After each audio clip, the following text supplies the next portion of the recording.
A Universidade Federal de Juiz de Fora sente-se honrada em recebê-los para o debate Rastros de Lama, Perspectivas sobre Mariana Abrumadinho. Convidamos para compor a mesa de honra a pró-reitora de pós-graduação e pesquisa, professora Mônica Ribeiro de Oliveira.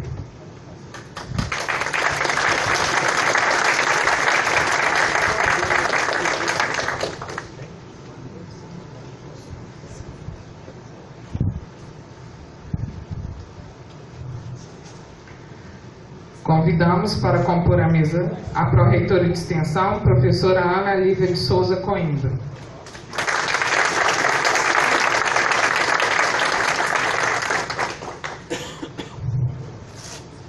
Convidamos também o professor adjunto de graduação, pró-reitor adjunto de graduação, professor Cassiano Caon Amorim.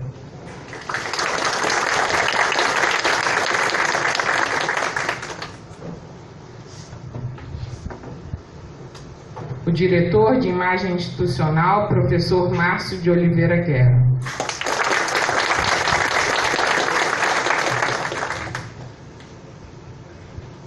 A jornalista da imagem institucional, Carolina Naon.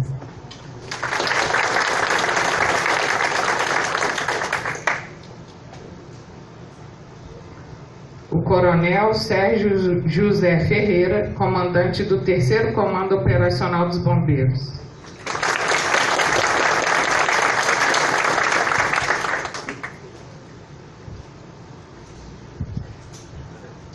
Agradecemos a participação das autoridades, professores, técnicos administrativos em educação e alunos presentes a este evento. Registramos também a presença do Tenente-Coronel Emerson Ramalho dos Santos, comandante do 4º Batalhão, Major Maicon Elias Alfim, comandante da 2ª.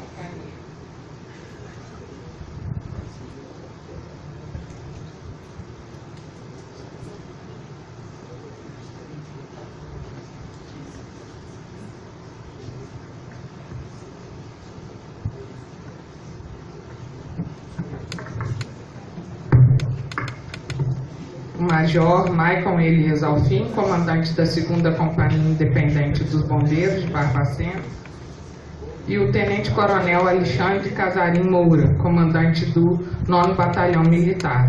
Registramos também a presença do professor Luiz Paulo, pró-reitor adjunto de pós-graduação em pesquisa, e do diretor do Centro de Ciências, Eloy Teixeira. Dando início aos pronunciamentos, ouviremos agora a jornalista Carolina Naon, da Diretoria de Imagem Institucional da Comissão Organizadora do evento.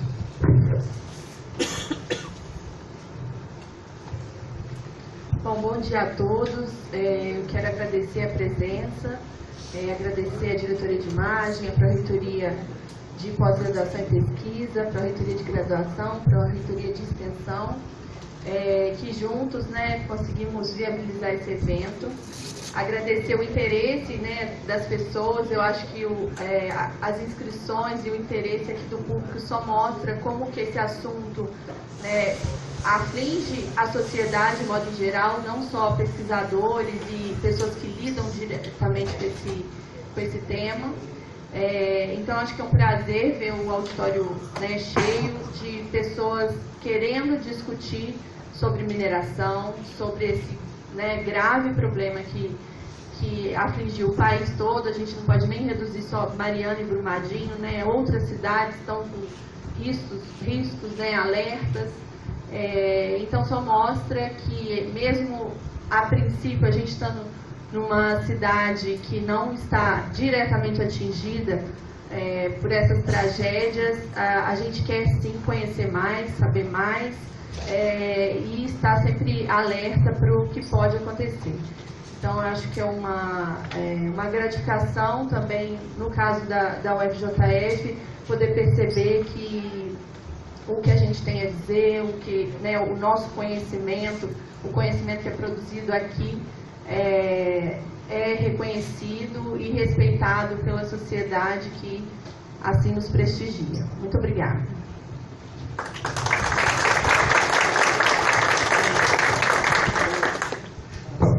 Passamos a palavra ao Coronel Emerson Ramalho, comandante do 3º Comando.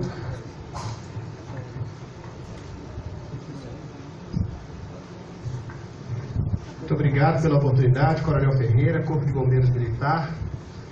Para nós, além de ser um privilégio, né, poder discutir um assunto que tanto nos aflige, nós que atuamos nos piores momentos das barragens, além de ser um privilégio, é uma grande honra poder estar aqui. A prova disso é que nenhum bombeiro que está aqui foi escalado. Eu simplesmente, ao tomar conhecimento do evento e ler a programação, eu já providenciei a minha inscrição e lancei no grupo, e os oficiais de imediato se dispuseram a estar aqui para aprender cada vez mais. Então aqui tem bombeiros que atuam em Varginha, em Juiz de Fora, em Barbacena, tem bombeiros aqui de Leopoldina, de São João del Rei, Ubá, toda a região Zona da Mata, Campo das Vertentes, o sul de Minas, de bombeiros interessados em melhorar cada vez mais a qualidade do atendimento, a resposta às pessoas, né, as pessoas que sofrem, especialmente aquelas. Essa é a nossa especialidade e a gente quer melhorar cada vez mais. Muito obrigado pela oportunidade. Queria aproveitar também para...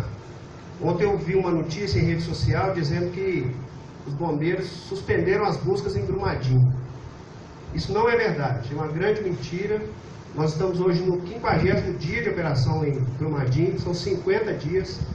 E hoje nós temos lá empenhados sempre 36 bombeiros militares. Esse número é mais do que o dobro dos bombeiros que estão de serviço hoje em Juiz de Fora. Esse número é mais do que a metade de todos os bombeiros que estão no plantão hoje na região metropolitana. Então é um número expressivo para nós, de bombeiros de todas as localidades do estado.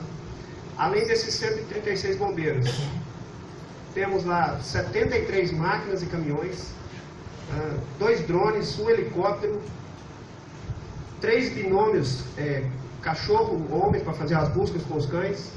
Então assim, a operação segue com fôlego total. Ainda são 107 famílias que estão sofrendo em Brumadinho e nós não vamos parar enquanto todas essas famílias não tiverem uma resposta nossa. É isso, o Corpo de Bombeiros continua firme. Podem acreditar que nós estamos bastante envolvidos com a operação por enquanto. Muito obrigado. Bom dia a todos.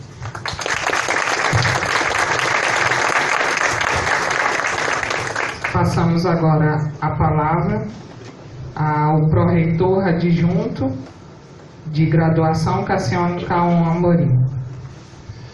Bem, bom dia a todas e todos. É uma alegria estar aqui reunido nesse auditório com tanta gente interessada em discutir essa temática tão importante para a universidade, para a sociedade como um todo. Gostaria de parabenizar a organização do evento, um tema extremamente em sintonia com aquilo que o tempo presente nos coloca, que é, infelizmente, discutir problemas socioambientais como esse depois que ele acontece. A universidade ela tem uma quantidade grande de profissionais, pesquisadores que podem contribuir para a prevenção, assim como outros profissionais que aqui estão, Corpo de Bombeiros, eu sei que tem outros profissionais também aqui representando suas classes, suas profissões. E eventos como esses nos ajudam então a antecipar para que nós não precisemos fazer forças-tarefas para poder tentar solucionar isso depois do ocorrido. Então acredito que é uma oportunidade para a universidade formar melhor também seus alunos na graduação ou na pós-graduação. Aqui como pró-reitor adjunto trago a fala da professora Maria Carmen nesse sentido, que esses eventos são muito formativos, não são só os laboratórios, não são só as aulas, esses eventos nos ajudam a formar profissionais também em sintonia com esses problemas que a gente vive.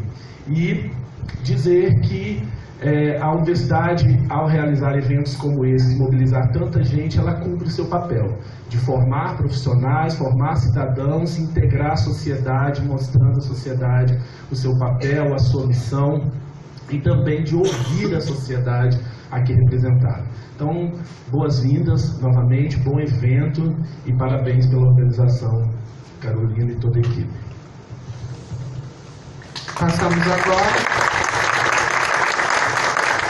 Passamos agora a palavra ao diretor de imagem institucional, professor Márcio de Oliveira Guerra.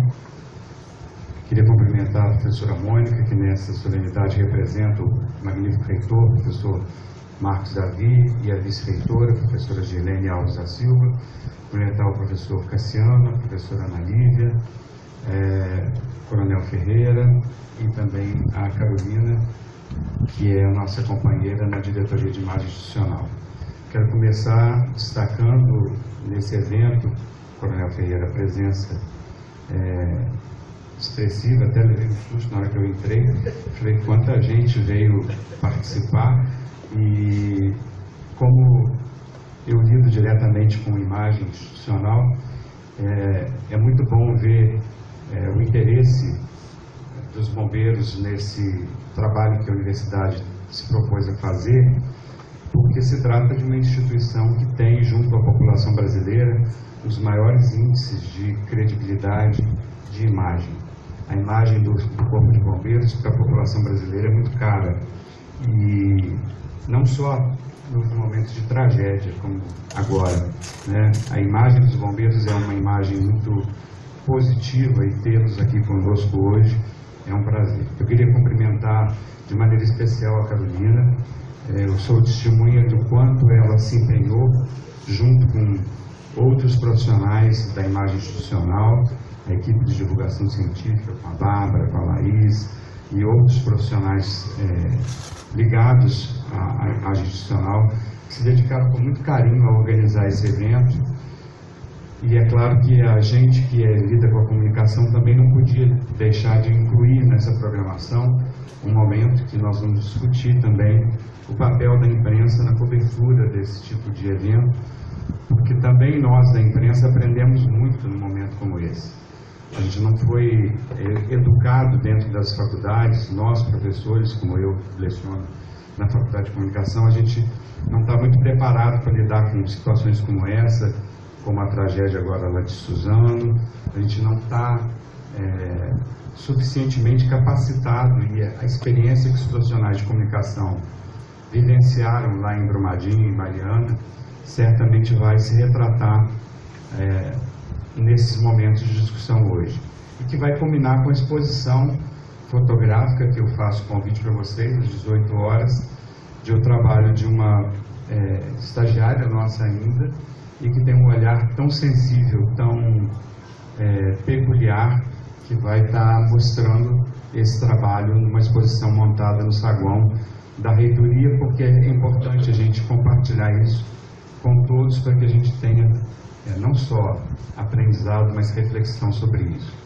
Para finalizar, eu queria dizer a vocês, especialmente os que são de fora do interior, de fora da universidade, e que estão aqui compartilhando conosco esse momento. Esse é o momento em que as universidades públicas estão, mais do que nunca, unidas em defesa do seu papel diante da sociedade. E o papel nosso é exatamente esse: atuar em todos os momentos, em todas as frentes, para mostrar o valor da nossa pesquisa, o valor do trabalho com a extensão, o valor da formação da nossa graduação, porque a universidade hoje, as universidades públicas são responsáveis por quase 90% das pesquisas no Brasil. Não tivéssemos as universidades públicas, nós não teríamos hoje oportunidade de centenas e milhares de estudantes que não teriam chance no ensino particular, no ensino privado, para entrar em uma universidade pública. A universidade pública oferece oportunidade para todos e oferece à sociedade um serviço de qualidade imprescindível. Por isso, no momento em que as universidades são tão atacadas, são desrespeitadas, nós estamos aqui hoje reunidos para discutir, para trabalhar pela sociedade brasileira. A pesquisa, a extensão e o ensino da universidade não se fecha dentro da universidade, ele se estende para toda a comunidade. E é importante que vocês, que são da sociedade, nos ajudem a defender a universidade pública, porque ela, ao contrário do que é dito, ela é eficiente, ela tem uma gestão correta e ela é, acima de tudo, inclusiva e é, acima de tudo, um patrimônio do povo brasileiro. Muito obrigado.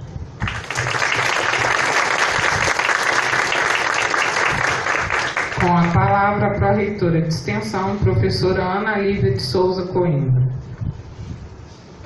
Bom dia a todos e todas. Querida Mônica, professora Mônica Ribeiro, pró-reitora de pós-graduação e pesquisa, que nesse ato representa o reitor e a vice-reitora. Ao cumprimentá-la, eu estendo os cumprimentos aos meus colegas de mesa que fazem parte da gestão da universidade e do quadro de técnicos administrativos da nossa universidade. Prezado Coronel Ferreira, nosso parceiro de longa data em vários projetos de extensão que a universidade vem desenvolvendo. Ao cumprimentá-lo, eu cumprimento a todas as autoridades militares que estão aqui presentes e, se me permite, em especial aos bombeiros militares aqui sentados nesse auditório, que se destacam por dois motivos: pelo trabalho que fazem em situações extremas da vida humana e pelo uniforme que estão estreando. E gostaria de dizer que realmente ficou muito bom, dá visibilidade a vocês, chama para quando estiverem passando pela rua em qualquer situação, é aqui. Então, também cumprimento os bombeiros aqui. Cumprimento também todos os professores, eu me dirijo ao professor Jordão e ao professor Sérgio, que aqui estão, e dou a eles um bom dia, e estendo a todos os professores, técnicos presentes até aqui. Estendo também meus cumprimentos aos estudantes. Eu me dirijo à estudante de engenharia Laura Fazolato, e eu estendo a todos os demais estudantes de engenharia e de outros cursos presentes aqui, toda a comunidade aqui presente. Eu faço questão de tentar levar meu cumprimento a todos vocês para manifestar a alegria de estarmos neste auditório recebendo vocês para debatermos um tema tão importante. E aí quero dizer para vocês como é que é a metodologia de trabalho da Pró-Reitoria de Extensão. A Pró-Reitoria de Extensão é o setor da gestão da universidade que tem um contato direto com a comunidade por meio de projetos de intervenção para que melhorem a vida dessa comunidade. Segmentos populacionais que muitas vezes não entram na universidade pela via do ensino. A Pró-Reitoria de Extensão procura fazer essa articulação da melhor forma possível. E a nossa equipe sempre trabalha com perguntas. É a orientação e a metodologia dos nossos técnicos. Nós temos que responder perguntas para fazer um planejamento. E uma pergunta que sempre passa em todas as nossas reuniões é a seguinte: o que é a universidade necessária? A universidade necessária é aquela que forma profissionais competentíssimos para o mercado de trabalho, que tem uma formação de excelência no nível do ensino. São profissionais e técnicos e docentes que fazem pesquisa de ponta que duram meses, anos a fio, que não tem um resultado imediato, mas ao serem desenvolvidas, quando terminam, trazem modificações imensas para a própria sociedade. E eu não vou nem dizer uma delas, para que não coloque alguma área em evidência. Todas elas, das pesquisas da área de ciências humanas, sociais aplicadas e das demais áreas da ciência dura, produzem resultados de anos a fio e que não aparecem. A universidade necessária para a gente, da Pró-Reitoria de Extensão, é aquela que responde imediatamente aos anseios da sociedade, principalmente em situações extremas, como essa que nós estamos tratando aqui. Essa pergunta que direciona o trabalho da Pró-Reitoria de Extensão encontra uma resposta no trabalho que foi feito, que nós estamos aqui nesse dia de debate e de ampliação de conhecimento. A expedição que foi realizada, tão bem realizada no nível da pesquisa e da extensão, envolvendo os nossos estudantes no nível do ensino, trouxeram resultados imediatos. São desde imagens como essa, especificamente essa, né, que nos trazem uma mostra do que a universidade pode fazer em conjunto com outras instituições para resolver problemas imediatos da vida das pessoas. Mas também revelam essa tarefa que a universidade tem, por isso ela se coloca como necessária, de responder a problemas urgentes e imediatamente trazer soluções. A universidade pública é isso. A universidade forma, produz conhecimento e faz intervenção direta na realidade. Uma outra pergunta, já que nós trabalhamos com perguntas na Pró-Reitoria de Extensão, é uma pergunta que acho que nos motiva a estar aqui hoje, que é a seguinte: a questão é quando? Será que essa questão dos desastres, entre aspas, acidentes, entre aspas, ou crimes, entre aspas, são inevitáveis?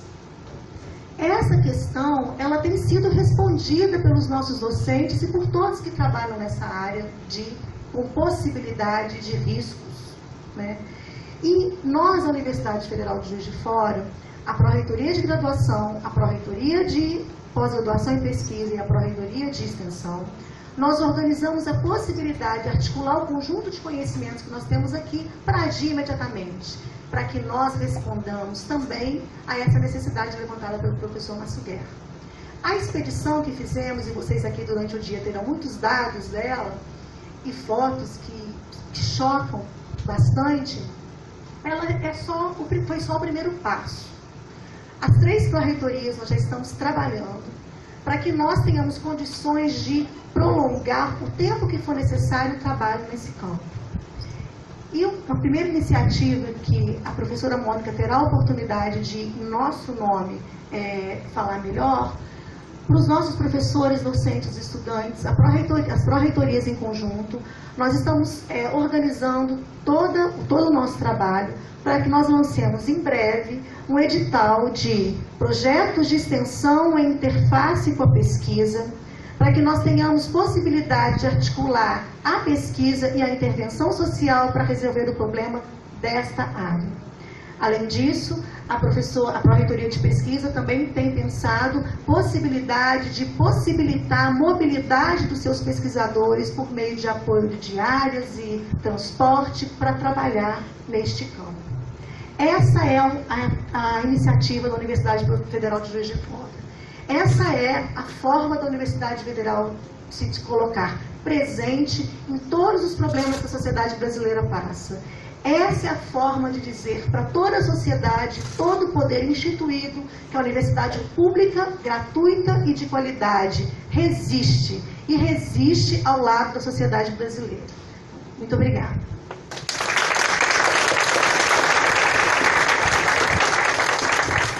Ouviremos agora a pró-reitora de pós-graduação em pesquisa, professora Mônica Ribeiro de Oliveira, que neste ato representa o reitor, professor Marcos Vinícius Davi.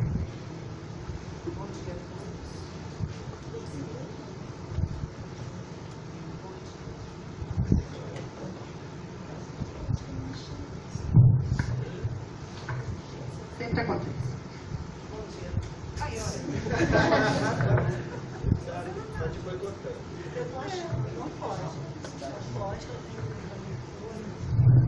Bom dia a todos, pela terceira vez.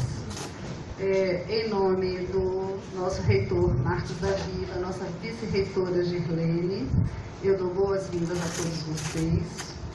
Ao coronel Sérgio José Ferreira, em nome dele, cumprimento as demais autoridades aqui presentes. Em nome do nosso colega, querido vizinho de sala, professor Cassiano, eu cumprimento a todos os membros da nossa mesa, docentes e a participação da Carolina, nossa técnica. Cumprimento também a todos vocês, docentes da nossa universidade, que muito nos orgulha estar aqui conosco, reunindo forças, saberes e competências nessa manhã de hoje. Também dou boas-vindas aos demais membros da comunidade de Juiz de Fora, ao Corpo de Bombeiros, visivelmente presente, como a Ana Lívia bem acentuou, aos nossos alunos, que muito nos orgulhamos também de tê-los aqui e estarmos contribuindo para a formação de vocês. Bem, se é um momento que hoje ressaltamos a alegria de estarmos aqui todos reunidos, é por uma motivação que não nos dá alegria. Poderíamos estar aqui reunidos para discutir prevenção, para discutirmos segurança, para discutirmos o meio ambiente saudável, futuros problemas socioambientais que poderiam ser evitados, mas infelizmente estamos reunidos aqui. O que nos move nessa manhã de hoje é discutir os efeitos trágicos, acidente ou crime ambiental acontecido no nosso estado de Minas Gerais. Infelizmente, a nossa matriz econômica no Brasil ainda é da commodities, não é? Do minério que enviamos para fora. Infelizmente, o nosso estado de Minas Gerais ainda depende, grande percentual do seu orçamento, da sua economia, da siderurgia, e isso provoca uma série de impactos socioambientais que hoje somos, né, vítimas deles. Buscar outras matrizes de crescimento, buscarmos outras formas de desenvolvimento do nosso estado, né, aquelas que não impactam tão fortemente sobre o nosso meio ambiente, sobre a nossa sociedade. Como fazer isso? Como buscar outras saídas que nos deem também autonomia econômica, autonomia financeira, frente a um mercado extremamente competitivo, que é o mercado internacional. Como adquirirmos autonomia, não é? Autonomia tecnológica. Ou seja, essas questões são questões nossas, são questões da nossa universidade, da nossa sociedade brasileira. Né? Infelizmente, estamos aqui para fazer essa discussão, mas, por outro lado, sabemos que temos aqui muito a contribuir. A Universidade Brasileira tem muito a contribuir, vocês verão hoje, durante todo o dia, né? Tantas competências, tantas pesquisas de ponta que estão sendo realizadas aqui, que estão sendo disponibilizadas para a sociedade. Ao mesmo tempo, nós temos clareza que esses saberes acadêmicos aqui, eles só têm sentido quando trocados com os saberes existentes em cada um de vocês que estão aqui, em cada grupo profissional que está aqui, na experiência de vida, no serviço de cada um, no saber conquistado no dia a dia. Esta união de saberes é importantíssima. E aí faço voz com a fala da professora Ana Lívia e do professor Márcio Guerra, de todos aqui, que estamos respondendo aos desafios, né, produzindo respostas para a sociedade brasileira. Isso é importante. Isso nos cabe enquanto universidade, cabe a todos vocês enquanto corporação, não é? Oferecer respostas, oferecer caminhos. E nesse momento estamos oferecendo também estratégias, né, de superação. Estamos também oferecendo respostas para a prevenção no futuro.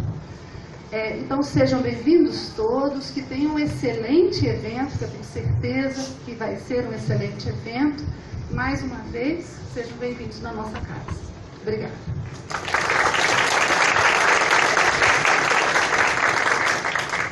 Solicitamos aos integrantes da mesa de honra tomarem seus lugares na plateia para darmos continuidade às atividades deste evento.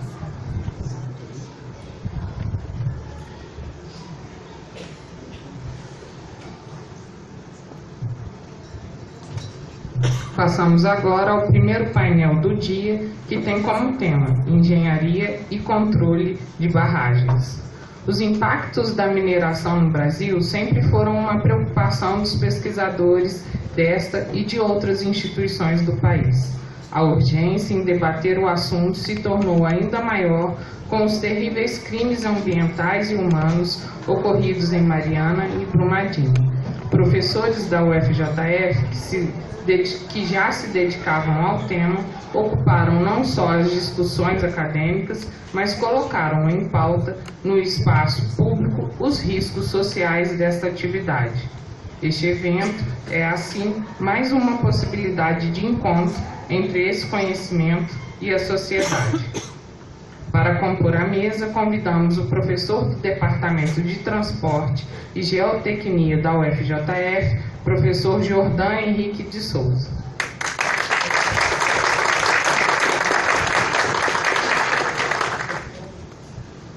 Possui graduação em Engenharia Civil pela UFJF, mestrado e doutorado em Engenharia Civil pela Universidade Federal Fluminense, nas áreas de Sistema de Gestão, Produção, Qualidade e Desenvolvimento Sustentável.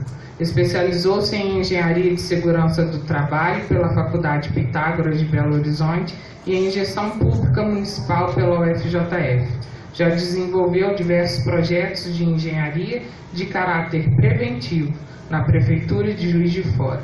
Tem experiência na área de gestão de projetos e de softwares para planejamento estratégico na construção civil, geoprocessamento, transportes e defesa civil. Atualmente é coordenador do Núcleo de Atendimento Social da Faculdade de Engenharia. Convidamos também para compor a mesa o professor do Departamento de Transporte e Geotecnia da UFJF, Mário Vicente Richo Filho.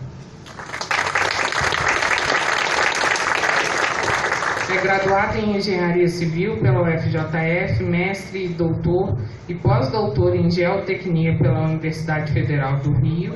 Trabalhou em empresa de engenharia com experiência em consultoria e projetos com foco em geotecnia. Vem desenvolvendo trabalhos de pesquisa com ênfase em melhoramento de solos moles, análises numéricas, geossintéticos e solo reforçado.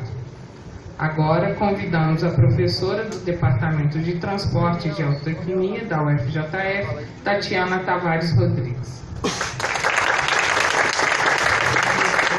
Tatiana possui graduação em Engenharia Civil pela Universidade do Estado do Rio de Janeiro e mestrado e doutorado em Engenharia Civil pela Universidade Federal do Rio de Janeiro. Tem experiência na área de Engenharia Civil, atuando principalmente nos seguintes temas: ensaios de laboratório, estabilidade de taludes, colúvio, encosta e solos tropicais. Por fim, convidamos a mediadora, professora Ana Maria Stefano, do Departamento de Transporte e Geotecnia da UFJF.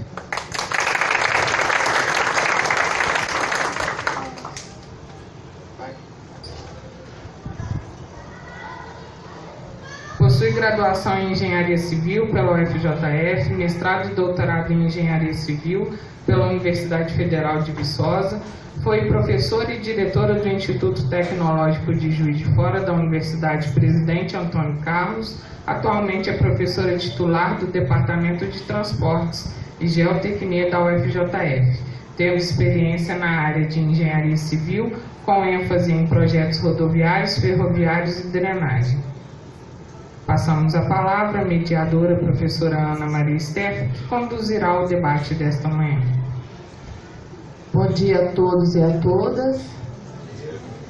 É com grande satisfação que a gente vê aqui o auditório, né, com essa presença em grande escala aí do Corpo de Bombeiros, né, que é uma honra muito grande para a gente, visto que, conforme os pró-reitores falaram aí, né, estão sempre aí nesses eventos que acontecem de forma trágica, né, mas solucionando e trazendo o bem-estar e o conforto para muitas famílias, como a gente vê aí nesses exemplos que veio acontecendo recentemente. E cumprimento aí a todos os organizadores desse evento, né, que foi muito bom para todos os acadêmicos, os nossos discentes. Agradeço também aos pró-reitores aí. E eu não vou estender muito aqui a minha fala, não, que eu já vou diretamente ao assunto, porque é o que a gente tem esse tempo aí. Então, primeiramente, eu vou passar a palavra para a professora Tatiana, que vai estar falando para vocês aí. Bem, bom dia a todos. Meu nome é Tatiana. Já fui apresentada, né, devidamente apresentada. Eu vou pedir licença um instantinho, que eu vou sair da mesa, eu vou me direcionar para aquele lado, porque eu preparei uma pequena apresentação para vocês, então só para ficar mais fácil de trabalhar, eu vou me retirar um instantinho da mesa, mas depois eu retorno aqui para os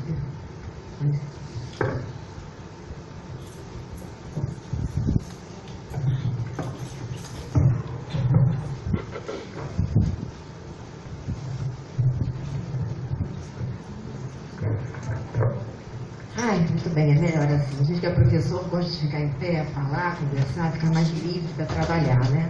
Ficar sentado numa mesa não é muito a função que a gente está acostumada a fazer.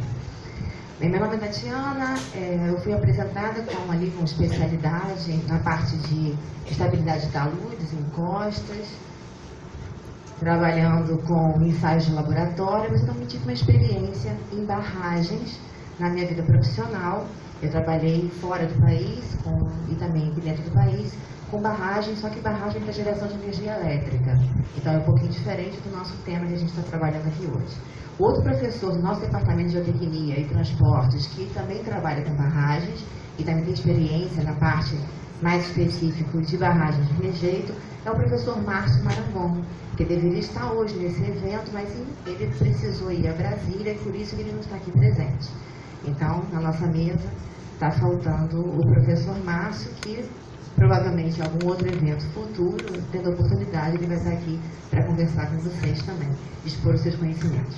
Eu preparei aqui vamos dizer assim, um nivelamento de termos e conhecimentos. Eu acho que a gente precisa, antes de discutir barragem de rejeito, a lama, o efeito dela, entender um pouquinho na engenharia o que a gente tem de material, que material é esse, de onde que ele vem, por que ele existe, se só ele que pode ser feito, se é só barragem de rejeito que existe para a gente trabalhar com a mineração, ou se tem alguma outra coisa.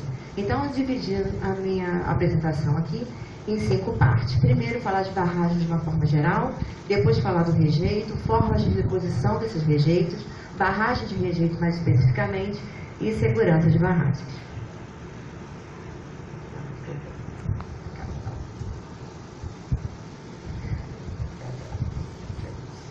Então, primeiro, barragens. Nós temos aí 4 tipos de barragens, de grupos de barragens. Primeiro, a gente tem as barragens para geração de energia elétrica. Então, por exemplo, a grande que a gente tem no Brasil é Itaipu, que todo mundo conhece. Temos um outro grupo de barragens, que são barragens para simplesmente acumular água como reservatório. Essa água pode ser para pesca, pode servir para lazer e outros fins. Aí temos um outro grupo de barragens, que são as barragens para acúmulo de resíduos industriais, de vários tipos, sejam eles sólidos ou não. E, por fim, temos um outro grupo, que é esse que é do nosso motivo da palestra de hoje, dessa reunião, que é o rejeito especificamente da mineração. Esse rejeito de mineração, ele, por definição, são resíduos da mineração após o beneficiamento. Temos que lembrar um pouquinho lá de geologia, o que é mineral, o que é minério. Então, as rochas em geral de solo são formadas por minerais. Quando esse mineral tem um valor econômico, ele é interessante para ser comercializado e ele tem grande quantidade, a gente já começa a falar que a gente tem um minério para ser explorado. Mas esse mineral, que é na qualidade de minério, com valor econômico, ele está dentro de uma rocha que tem outros minerais que não têm a qualidade para ser explorado. Então, na hora da gente explorar, tem que passar por várias etapas e tem um beneficiamento, onde parte vai ser simplesmente descartada, e aí a gente tem a produção do estéreo, por exemplo, que é um material separado, que tem que ser acumulado em algum lugar, e tem a parte do beneficiamento, que é a retirada específica daquele minério, que é o econômico, onde nesse processo a gente pode aparecer, no Brasil o que mais se usa é com lavagem com água. Então, nesse processo com água, gera um resíduo que a gente chama de rejeito. É desse resíduo rejeito que a gente vai tratar. O que acontece com o passar do tempo, que tem um gráfico especificamente eu peguei na literatura, produção aqui no caso de cobre. Não é o nosso caso, que a gente vê muito em Minas, mas é um minério como outro qualquer que é explorado. O que tem acontecido é que cada vez mais as jazidas de minério, quer dizer, aquilo onde a gente tinha fartura para explorar, tem ficado mais escassa. Então, na hora da mineração, o que acontece? O teor desse material tem estado cada vez menor. Então, durante o beneficiamento, a produção, o que nós temos é, para manter, por exemplo, em vermelho, uma mesma produção de um certo minério, aqui especificamente o cobre, só para exemplificar, a gente precisa de maior produção em azul de extração e beneficiamento para conseguir em verde porque o teor de minério é menor. Isso sobra. A diferença entre o azul e verde é o tal do rejeito que a gente vai ter que trabalhar e dispor em algum lugar. Tipos de rejeito. Todo rejeito é lama? É sempre lama que a gente tem na mineração? Não. Existem vários tipos de rejeito que sobram dos processos de mineração, eles são muito variáveis. Quanto à granulometria, que é o tamanho da partícula, esses materiais tanto podem ser granulares, lá como areia, tipo partícula de areia de praia, como eles também podem ser finos, material muito fininho que a gente chama lá de argilas, tamanhos de argila e tamanhos de silt. E quanto à composição, isso quanto à composição física. Quanto à composição química, então, é a mais variada possível. Vai depender dos minerais que estão presentes, né, nesse material que está sendo beneficiado, e também vai depender do próprio processo de beneficiamento. Então, de forma geral, esse rejeito que sobra, que a gente tem que dispor em algum lugar, ele pode ter aí 3 formas. A primeira forma é a forma de polpa.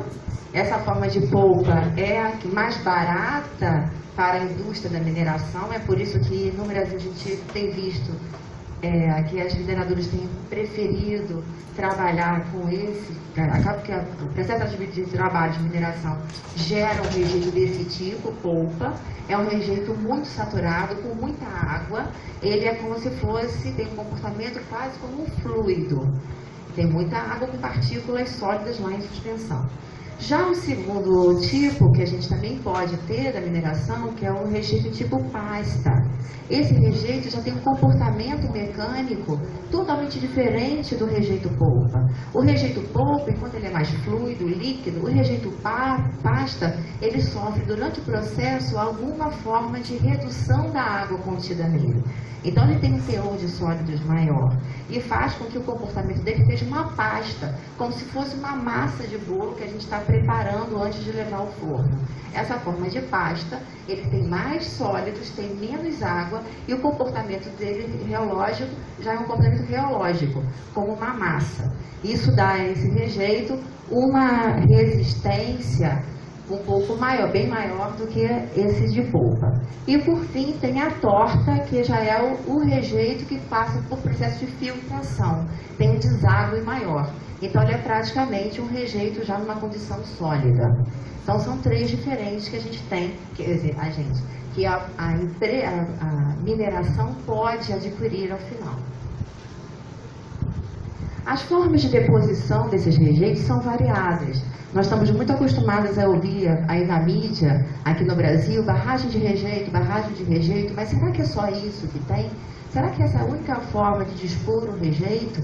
O que existe na literatura nacional e internacional? Quais são as técnicas existentes?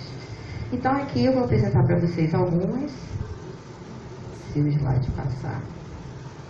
Primeiro, existe o preenchimento de cavas. Preenchimento de cavas é você pegar o próprio rejeito produzido na área de mineração e colocá-lo dentro de uma cava, de um buraco. Que buraco é esse? Pode ser um buraco subterrâneo, uma cava dentro da própria área de mineração, ou pode ser uma cava a céu aberto, aquela que está em contato com a natureza, com as intempéries. O que acontece é que esse processo requer que você faça a deposição no mesmo lugar onde está a obra acontecendo. Então, logisticamente, isso tem uma certa dificuldade para ser executado, tem um custo e tem uma técnica necessária para se fazer. Aí, talvez, aí é uma questão que a gente pensar e discutir, será que é por isso? Por que não é tão utilizado esse procedimento em relação a outros? Porque nesse procedimento, a gente tem um buraco e aqui vai ser depositado o material. Então, não tem que criar barragem, esse material não vai viajar para lugar nenhum, vai ficar ali parado. Mas ele é maravilhoso? Não. Todos os processos que a gente vai apresentar aqui têm vantagens e desvantagens. Tem coisas positivas e coisas negativas. Como qualquer outra prática da engenharia. Sempre a engenharia, qualquer método que a gente utilize, tem vantagens e desvantagens. Outras formas são deposições em pilhas, por exemplo. A gente tem a deposição conjunta, que pega um rejeito e deposita junto com esse estéreo na própria obra.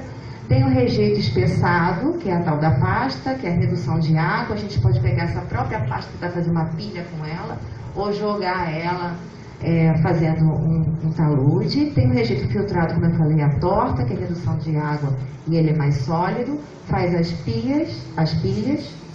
E tem, por fim, o tal do método do aterro hidráulico, que a gente utiliza nas barragens de rejeito, que é o nosso caso, está aqui em vermelho, porque é ele que eu vou detalhar um pouquinho mais. Então, a barragem de rejeito em si, Está aí na internet, no YouTube, todo mundo já viu, tem vários métodos construtivos, vocês já devem ter ouvido falar, escutado. Tem o método amontante, o método ajusante, o método de linha de centro. Todos esses métodos iniciam com um dique, que é o que está em marrom aí no slide, é um dique inicial. Esse dique nada mais é do pequeno aterro que a gente faz de solo controlado, que pode ou não ter um material também decorrente da mineração, mas também material controlado, conhecido e selecionado. Depois disso, vão sendo feitos os aterros em cinza, que são de alteamento, e vai tendo o acúmulo do rejeito. Para facilitar, eu preparei aqui, vai ter que passar o vídeo quem está com o computador. Quem está aí, se puder clicar para mim, por favor. Um pequeno vídeo que mostra, melhor às vezes imagem do que palavras, então que mostra esses 3 procedimentos. Esse vídeo é um vídeo institucional, está disponível no YouTube, o link está ali em cima para ver. A barragem de rejeito, o que se faz é pegar um vale, uma área, colocar um anteparo, no nosso caso aí é um anteparo de solo e de rejeito, e nós vamos mostrar nesse vídeo as 3 técnicas. A primeira é o alteamento amontante. A fundação é o próprio terreno natural. Sobre esse terreno natural é feito então esse dique de solo, que é chamado dique de partida, podendo conter materiais solo fino, solo mais granular e até algum rejeito dentro dele selecionado. Ele tem que ter o tapete drenante e a drenagem interna, isso é importante para a retirada de água desse material. Depois é colocado o rejeito granular e aí faz o alteamento e depois o rejeito. Alteamento e rejeito andando para montante. Vocês vejam que os diques de alteamento são construídos na direção de montante. Depois vai ser apresentado o alteamento ajusante. Agora é parecida, similar à técnica, só que os alteamentos são feitos para o outro lado. Então, continua de novo a fundação, o dique de partida, e agora para jusante da barragem do eixo do dique de partida, vão ser feitos os alteamentos. Nesse caso, percebam que os alteamentos feitos, eles vão ficar sobre o próprio solo de fundação e sobre o dique que foi feito de forma controlada inicial. É diferente dos alteamentos para montante, como a gente viu antes, que os diques de alteamento ficam sobre o próprio rejeito colocado. Essa é uma das grandes discussões técnicas que a gente espera levantar aqui com vocês e, se possível, dar algumas explicações e tirar as dúvidas.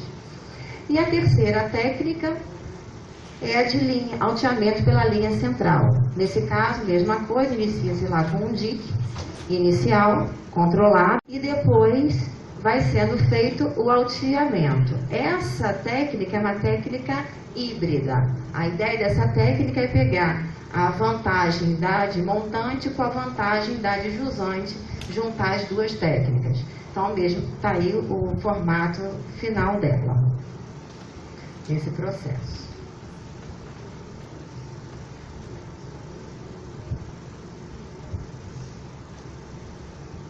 Muito bem. Então, em linhas gerais de comparação, na de montante os rejeitos devem ser rejeitos granulares. Os alteamentos sobre os rejeitos de sedimentos têm uma recomendação que não seja maior do que 5 a 10 metros por ano. Então, não posso sair alteando de qualquer maneira com uma velocidade rápida. Não é recomendado para armazenamento de água, só que ele é um processo de menor custo e que implica menor área de uso. Já de jusante, qualquer tipo de rejeito pode ser colocado, essa é a vantagem. Os alteamentos são sobre o próprio terreno natural, ele é bom para armazenamento de água, só que tem um maior custo e precisa de uma maior área para a execução desse tipo de obra. A de linha central é algo intermediário entre esses 2. De forma geral, o funcionamento de qualquer barragem, seja ela de geração de energia ou não, ou de rejeitos, a gente tem alguns elementos importantes e o grande vilão para a gente é o tal do fluxo de água. Então, a gente tem um reservatório aqui, no caso, estamos exemplificando de rejeito. O rejeito vai ser jogado aqui, aquela polpa, né, líquida, Ele vem líquido com partículas finas, partículas grossas, tudo misturado. As partículas mais grossas ficam depositadas mais próximo da fonte de jogar, onde é liberado, então vai ficando por aqui. E os finos vão naturalmente indo com a água para a parte mais interior. Todo esse material fica cheio de água. Essa água vai, de alguma forma, minando, vamos usar um termo bem simples, que na verdade o termo é percolar, mas ela vai minando, vai entrando para dentro da barragem, e a gente precisa de um sistema de captação, que é o filtro e os drenos. Então, essa água aí dentro é o que é a nossa grande preocupação. Como que é feito esse sistema de drenagem? Se esse sistema de drenagem não estiver eficiente, nós podemos ter alguns problemas. Se tiver água demais aqui, nós também podemos ter alguns problemas. Então, os problemas que nós temos são, primeiro, erosão interna, que também a gente chama aí de piping, que é a água passando por dentro do material do barramento, carregando o material. Outro é ruptura pela fundação. Aí, no caso da fundação, pode ser a fundação, é o que está embaixo do próprio alteamento. Então, na barragem de montante, lembra que é para trás, que os diques de alteamento ficam sobre o próprio rejeito? Pode haver uma ruptura por baixo desse dique de alteamento, porque o rejeito tem uma resistência baixa, uma capacidade baixa. O galgamento, que é o material passando por cima do dique, da crista da barragem, e a liquefação, que ela vai acontecer aí quando o rejeito ele é mais arenoso, saturado, e quando acontece alguma coisa externa, como, por exemplo, sismos. E aí, essas atividades sísmicas, elas podem ser sismo induzido, que é por nós, com explosões, dinamitações, ou podem ser sismos naturais. Existe alternativa para a barragem de rejeito? Existem. Uma delas aqui, já feita aqui no Brasil, em Carajás, é o beneficiamento a seco, desse rejeito líquido. Lá já é feito beneficiamento a seco, não tem a produção da polpa. Esse rejeito que sai já é um rejeito sólido, seco, e quando ele é colocado, disposto em pilhas, e não dá tanto problema quanto esses problemas que a gente tem com as barragens. Para finalizar, e já ajudando o professor Jordan, que vai falar também sobre isso, a gente só vai deixar aqui apresentado algumas, só para informação geral do público, a questão da segurança de barragens. Hoje ainda está em vigor a Lei 12.334 de 2010. Essa lei, ela tem como objetivo a Política Nacional de Segurança de Barragens, ela tem como objeto, produto, o Sistema Nacional de Informações sobre Segurança de Barragens, o SNISB. Esse SNISB é coordenado pela ANA, Agência Nacional de Águas, onde no site da ANA vocês conseguem entrar lá e ter um catálogo, né, um grupamento de todas as barragens catalogadas no Brasil. Então, tudo que foi informado, aí é uma discussão também que a gente vai ter, que o professor Jordan deve levantar, tudo que foi informado está lá nesse banco de dados da ANA. Esses dados servem para gerir tanto barragens em construção, quanto em operação, quanto desativadas. Todas as barragens que podem estão relacionadas, né, sobre essa lei, são válidas. Qualquer barragem que tenha 15 metros ou mais, qualquer barragem cujo volume reservatório atrás do barramento seja maior do que 3 milhões de metros cúbicos, sempre que tenha resíduos perigosos ou que tenha dano potencial associado médio ou alto. Se a barragem se enquadrar em uma dessas categorias, ela já tem que seguir essa lei.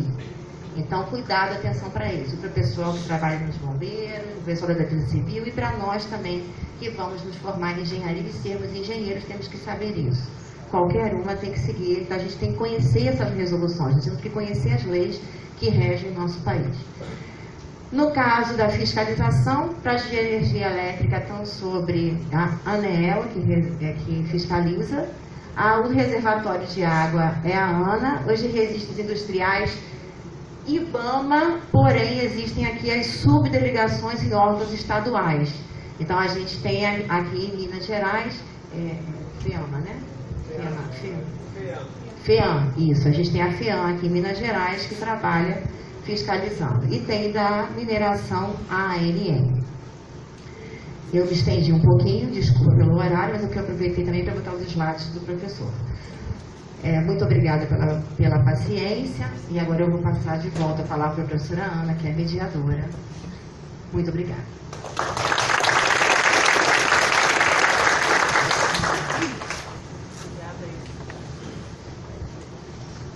Obrigada, professora Tatiana, pela sua contribuição para esses esclarecimentos mais técnicos, que estará aqui depois à disposição para as perguntas.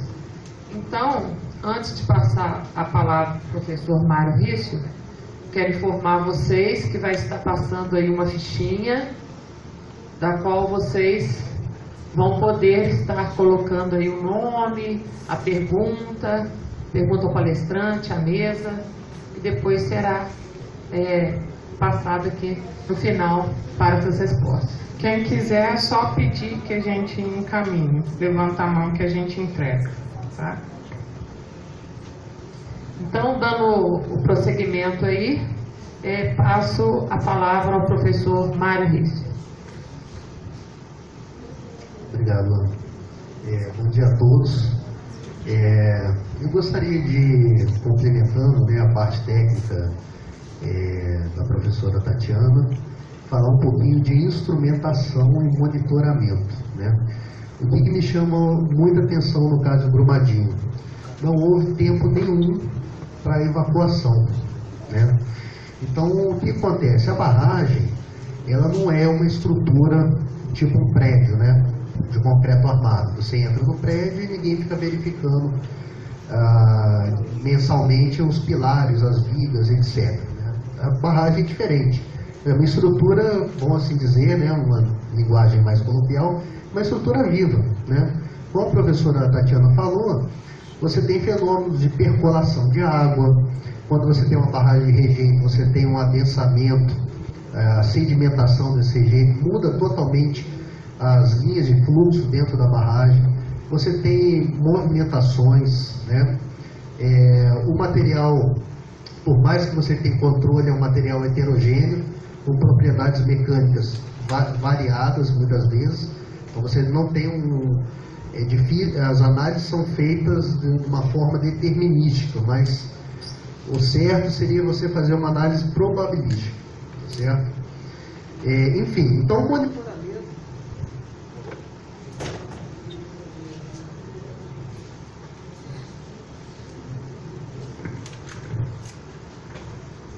Então, o monitoramento ele é feito com base na instrumentação. Para que ele serve? Ele serve para você acompanhar essa barragem durante a vida toda dessa barragem. Mesmo após uma barragem regente, após ela atingir sua capacidade máxima, ela tem que continuar sendo monitorada, tá certo? Então, você tem diversos equipamentos para isso. Você tem clinômetro, você tem piezômetro, você tem placa de recalque, marcos superficiais. Hoje em dia a gente também tem escaneamento, tá certo? Você pode escanear, fazer um escaneamento pelo topo, são fotografias, radar, né? Estações totais robotizadas, enfim. Você tem muita tecnologia para isso, tá? Tem uma outra tecnologia também que foi estudada, tomei contato com isso em 2009, foi uma pesquisa que se iniciou em 2004 na Holanda, né? Então a Holanda é crucial para eles ter segurança em DIC, né? Então são medições por meio de fibra ótica, né? São geossintéticos dotados de fibra ótica e você consegue monitorar deformações e temperatura, né? Então tem casos documentados na literatura de DICs, né? Isso já está implementado, 1 quilômetro monitorado de ponta a ponta, né? E trabalha 24 horas por dia, 7 dias por semana. E não faz greve, né? Então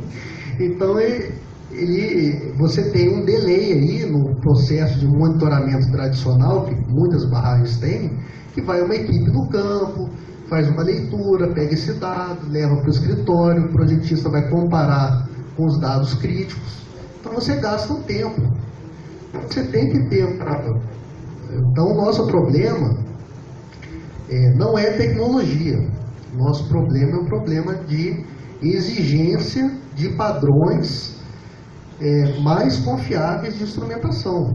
Uma barragem não dá para você ficar monitorando só de 15 em 15 dias. Você tem que ter equipamentos, instrumentação automatizada, junto com equipe de campo. Então isso, você teria uma chance maior de um evacuamento, por exemplo, se você tivesse uma instrumentação automatizada. Estou falando uma chance porque isso tudo são... você faz monitoramento em pontos, né? Então você discretiza a sua obra, tá certo? No caso da fibra ótica, você consegue cobrir ter mais pontos de medida, né? Então eu gosto de fazer uma analogia com a indústria automobilística, né? Então hoje, quando a gente for na concessionária comprar um carro, ele vai ter o airbag, ele vai ter o freio ABS, né? Ele vai ter os equipamentos de segurança que são exigidos por lei. Mas antes a indústria vendia esses carros sem esses equipamentos. A tecnologia já existia? Já, mas não era exigida. Então a gente tem um desafio que não é só de engenharia tecnológica, ao meu ver. Eu acho que é uma questão também de legislação, tá certo? Você teria que ter uma fiscalização bastante eficiente, você não tem fiscais. Então, uma mineradora deveria pagar uma taxa para você manter o Estado, manter um corpo fiscalizador, né? Para ver se ela está fazendo monitoramento, etc. Então, essa questão de você acompanhar a barragem é fundamental, né? Então, não tem como você ter barragens aí grandes, com cidades ajusantes, sem você ter um sistema minimamente confiável, né? Porque você tem que ter o tempo de uma evacuação, né? Então, eu vejo assim, com muita preocupação como que a coisa tem acontecido. Eu vejo muitas barragens que você tem um sistema que eu acho que não está tão eficiente para monitorar, né?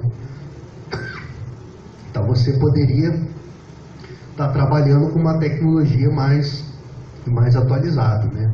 Então esses sistemas automáticos, se algum piezômetro, por exemplo, ele acusar um valor de poropressão no solo, ele já dá um sinal automático avisando que deu um problema.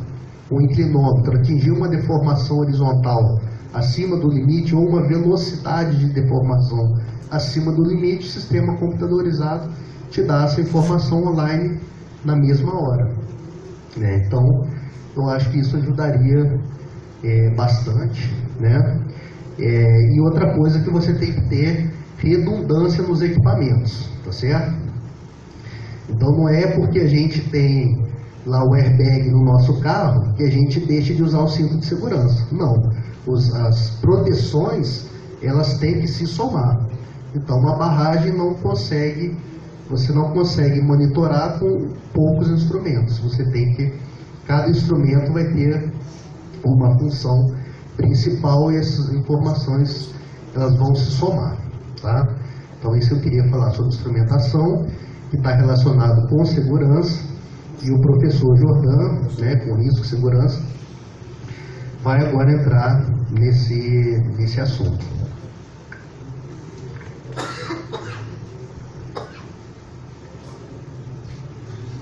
Dando continuidade aí, segmento a este assunto, vou passar a palavra para o professor Jordan, da qual é importante que a gente tenha um conhecimento sobre exemplos de ações que a Faculdade de Engenharia pode realizar para contribuir nessa temática que está sendo aí, que é sobre barragens.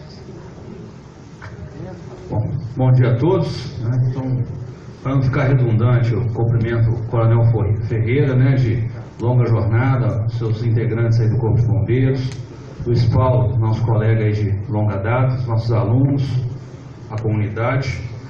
Bom, antes de mais nada, a gente tem que, como foi a fala aqui da mesa inicial, a universidade já tem que se inserir nesses problemas, né? Então não adianta a gente ficar apenas na questão do ensino, apenas na questão da pesquisa. A extensão ela tem que estar bem presente, né? A gente tem que sair do muro da universidade para ver aquilo que é real, trazer para discutir aqui e, de certa forma, dar um retorno aí para a comunidade. Tão logo aconteceu esse evento, né, desse ano, desse rompimento dessa barragem, houve uma reunião provocada pela Pró-Reitoria de Extensão e pela Pró-Reitoria de Pesquisa, onde vários professores foram convidados para que, além das atividades rotineiras de extensão e de pesquisa, a gente desse um retorno também sobre essas questões relacionadas ao rompimento lá de Brumadinho. E uma das questões também que nós levantamos bom, lá rompeu, lá é gerenciamento do cenário de desastre, né? Ou seja, ali já aconteceu, ali é tentar remediar algo que já virou um grande problema para a sociedade, para o meio ambiente. E a gente criou uma outra vertente que bom, vamos olhar o nosso quintal, né? Então, o que a gente mais consegue ter percepção é uma grande quantidade de barramentos. A professora Tatiana, com muita maestria, apresentou esses conceitos. Agora, e aqui? E a nossa região, né? Universidade Federal de Juiz de Fora, e aqui? Como está a Juiz de Fora? A gente iniciou, dentro do período de recesso acadêmico, um processo de identificação das barragens, inicialmente em Juiz de Fora. Para nós, não interessava se ela era de mineração, se ela era para abastecimento, se era para lazer, se era para rejeito químico. E o número de 746 nos assustou. Então, com imagem de satélite até 2017, nós chegamos ao número de 756 barramentos. Mas esses 746 barramentos, você tem muito açude na área rural, que o proprietário usa para a produção de peixes, até mesmo para o seu próprio abastecimento. Mas, olhando a própria legislação ali, quando eu tenho uma determinada circunstância, mesmo que o volume não seja de 3 milhões de metros cúbicos, mas a gente tem um potencial para a perda de vidas, é uma barragem que a gente tem que preocupar. Então, aquele açude de 2, 3 metros que foi construído aí com muito sacrifício pelo produtor rural, que foi feito muitas vezes sem um profissional de engenharia, que é uma situação pior ainda, né? Nós estamos falando de 2 desastres aí, que o que não faltava era profissional de engenharia. Tudo bem que o método de monitoramento às vezes tinha um delay que não é adequado, mas é aquela que é construída com a reta escavadeira jogando terra em cima de terra, compactando com a própria máquina, e você não tem nenhum controle de compactação. Então nós chegamos a esse número, 746 até 2017, que a nossa imagem de satélite ela tem um pequeno lapso temporal. Então a gente já passou dessa área, nós já iniciamos já a parte dos 144 municípios do terceiro COP. A gente tem aqui formalizado mais um convênio com o Corpo de Bombeiros, e a nossa intenção enquanto universidade é poder levar para o Corpo de Bombeiros uma informação para que a gente possa tomar decisões. Se a gente for olhar o cadastro dos órgãos reguladores, o número de barragens que estão cadastradas lá são muito pequenos. Se você for olhar Juiz de Fora, você deve ter de 4, 5 só barragens, porque de acordo com a atividade que obriga. Mas essas outras barragens nos preocuparam também. E a gente pretende, até o final do ano, entregar para o Corpo de Bombeiros a relação, ou melhor, a localização de cada um desses barramentos do estado de Minas Gerais. É um pouco megalomaníaco, mas a gente tem que parar para pensar para a gente ter essas informações e, a partir disso que a gente está detectando, poder gerar determinadas simulações que muitas vezes o empreendedor não faz, para que a gente possa preparar a comunidade. Nós vamos também, pela segunda vez, um curso de mapeamento de área de risco. A partir de terça e quarta-feira, nós temos uma etapa presencial. Nós desenvolvemos um aplicativo para que a gente pudesse, em campo, consignar a setorização dos riscos de escorregamento e inundação, que até então já tem vários anos que nós estamos trabalhando, e já estamos adaptando esse aplicativo para que a gente possa colocar essas informações das barragens, inclusive da Brede. Essa parceria que a gente tem com o Corpo de Bombeiros é extremamente importante, por quê? a gente tem a necessidade de ter dados científicos para a nossa publicação, a gente tem a necessidade de ter situações reais para que a gente possa inserir os nossos alunos nesse cotidiano, ou seja, a gente leva ele para a vida real do profissional de engenharia. E até há uns 5, 7 anos atrás, praticamente a gente não falava sobre desastres dentro dos cursos de graduação. A gente vivenciava uma vida acadêmica que tudo era o que era o planejado, o projeto as-built, tudo aquilo dentro das normas e dentro das boas técnicas de engenharia. E aí, se você pensar no planejamento urbano, né, dos municípios, você vai ver que isso é uma realidade completamente diferente. 80% das edificações que nós temos nas cidades, elas são irregulares perante o poder público. E por que as barragens também não fogem desse cenário? Então, a gente conseguiu criar também uma disciplina eletiva de engenharia pública, né, tópicos de engenharia pública. A gente quer que esses alunos possam ter contato com essas situações, até para a gente poder preparar esses alunos melhor. E agora, a partir do ano que vem, a gente vai ofertar um curso de especialização em gestão pública e proteção e defesa civil. A gente precisa discutir isso. Só que o nosso aspecto é um aspecto focado a questões de engenharia, geotecnia, a parte de direito, que a gente quer preparar esses profissionais que estão aí, né, prontos para irem para o mercado, para que eles possam sair trabalhando com essa diversidade. A fala do professor Márcio Guerra, o diretor de imagem institucional, me chamou a atenção. Ele, enquanto jornalista, ele apontou que até os jornalistas não estão preparados, né, para cobrir uma situação de tamanha magnitude que foi esse caso. Então, aqui na universidade, a gente tem que pensar em preparar os nossos alunos para esse tipo de situação. Uma coisa que, particularmente, né, vendo essa questão da legislação, o próprio plano de ação de emergência é um item obrigatório, né, para determinados tipos de barramento, mas a gente tem que pensar que o plano de emergência é como um plano de curso. O plano de curso é feito para o aluno. Então, a gente, quando o professor vai lá entregar o nosso planejamento de aula, ele tem que ter uma linguagem, ele tem que ter uma acessibilidade para o aluno, não para o professor, não para o coordenador do curso, não para o Ministério da Educação. Isso já está dentro do projeto pedagógico. E eu entendo que o plano de ação de emergência, ele tem que ser feito para a comunidade, ele tem que ser feito para os órgãos que estão trabalhando com a parte de defesa civil, para que isso possa virar uma referência para uma possível situação atípica. A gente viu aqui, tanto na fala da professora Tatiana como do professor Mário, que instrumentos de controle, as boas técnicas existem, mas a condição de risco zero, infelizmente, né? Então, o momento que eu tenho uma grande quantidade de líquido acumulada em uma cota altimétrica, um valor altimétrico, ou seja, eu tenho uma energia potencial, é uma questão de oportunidade daquilo descer com a velocidade que a gente conseguiu ver pelas imagens, né, pela câmera de segurança da mineradora, e aquilo ali não tem como segurar mais. Então, a comunidade ela precisa ser preparada para agir nesse tipo de situação. A gente, algumas semanas atrás, teve uma audiência pública na Câmara Municipal. A gente também chegou a fazer algumas visitas, né, com o Corpo de Bombeiros lá em Igrejinha, até mesmo em algumas barragens, e para mim fica notório que a comunidade está muito ansiosa com essa situação, e também não é para pouco. Mas como é que nós vamos trabalhar essa ansiedade e, de certa forma, até esse início de pânico com a relação das barragens?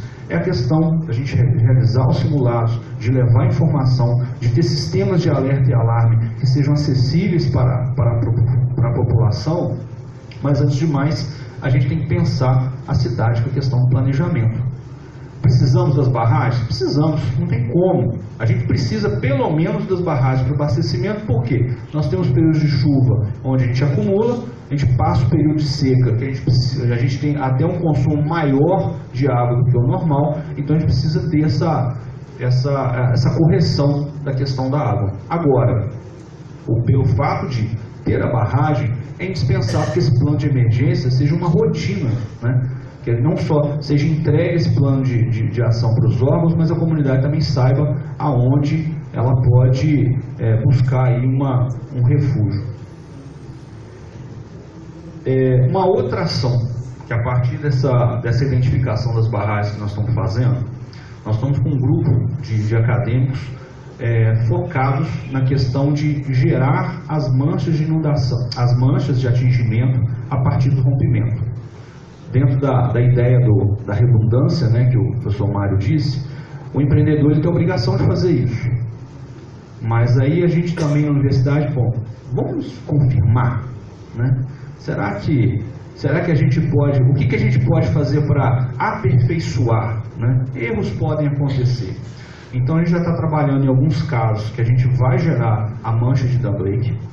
A gente não quer ver os planos de emergência, pelo menos agora, né? Principalmente essas manchas, e a gente quer entregar esse pouco de bombeiros até para a gente possa avaliar. Bom, a universidade fez isso aqui, o empreendedor fez isso.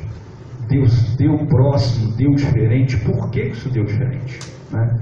Eu cheguei a ver um determinado plano de ação, um dam break de um pai, e eu fiquei preocupado porque as informações topográficas eles são muito grosseiras comparadas com aquilo que a gente conhece na região. Não tem como, numa escala 1 para 70 mil, e aí eu falo como professor de topografia, né? Não tem como, na escala 1 para 70 mil, eu identificar que essa casa vai ser atingida e essa aqui não vai ser. Entendeu? Então, é uma generalização que chega a ser perigosa. Ah, mas a gente vai usar parâmetros extremamente conservadores. Não importa o parâmetro que você vai usar nessa escala. Por quê? Se você pensar que a água, que o resíduo ele vai passar sobre esse vale, e esse vale tem condições mais generalizadas, já vou terminar, já tem uma condição mais aplainada pela falta de detalhe do relevo, consequentemente, isso vai gerar uma mancha completamente diferente da realidade. Por quê? Você tem uma rugosidade muito forte ali. Então, nesse sentido que a gente está, primeiro, identificando essas barragens. Quem tem informação não toma decisão. A partir desse critério de priorização, nós queremos gerar esse dam break de uma maneira independente para poder comparar. E principalmente aquelas que não tem. Né? Então é melhor ter pelo menos um feito por nós aqui, para que a gente possa pensar e promover uma gestão mais eficiente. Meu tempo está acabando, né? Eu agradeço aí. Obrigado.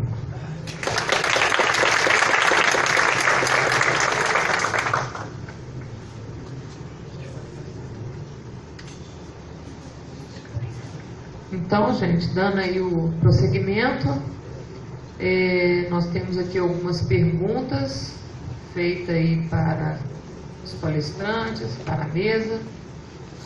E eu dou início aí à pergunta à professora Tatiana, da Laura Serra, que pergunta o seguinte: quais eram os tipos de barragem que se romperam em Mariana e em Brumadinho? Obrigada, Ana. Laura, quem é a Laura? Oi, Laura, obrigada pela pergunta. A motivação de eu colocar aqui os métodos construtivos foi justamente para suscitar isso, né? Tanto Mariana quanto Brumadinho, os métodos construtivos da barragem de rejeito de polpa, e foi feito para alteamento a montante. Então, é justamente essa situação que a gente considera que é mais que tem um risco maior, pois esses alteamentos são sobre o próprio rejeito. Como esse rejeito ele é disposto por aterro hidráulico, ele joga essa polpa, que tem materiais grossos e materiais finos. Os materiais grossos e os finos vão se depositando, que a gente chama isso de sedimentação. Vão sedimentando. Então, a gente não tem nenhum controle de como que se sedimenta, esses materiais vão se sedimentar. E parte deles, e a barragem, o alteamento é construído em cima desse material, que também está cheio de água. Então, é uma técnica realmente, dentre as três, a menos segura, a que a gente deveria evitar de fazer, mas na realidade no Brasil é que tem sido mais executada. Toda vez que nós temos um evento desse tipo, a gente tem a tristeza das perdas de vidas, né, humanas principalmente, a perda econômica, tem toda essa parte, mas tem sempre uma coisa boa. A parte boa é o aprendizado, é o conhecimento e a melhoria. Então, essa lei de 2010, ela foi feita em função de eventos que já haviam ocorrido anteriores. E depois do evento de Mariana, outras propostas de discussões também quanto à legislação e melhorias sobre técnicas foram sendo desenvolvidas. Então a gente sempre tem ganho em cima do desastre. E agora, atualmente, existem aí mais de 16 projetos de lei tramitando na Câmara e no Senado, e a primeira resolução, e nesses projetos consta justamente, alguns desses projetos consta a gente eliminar esse tipo de prática, de técnica.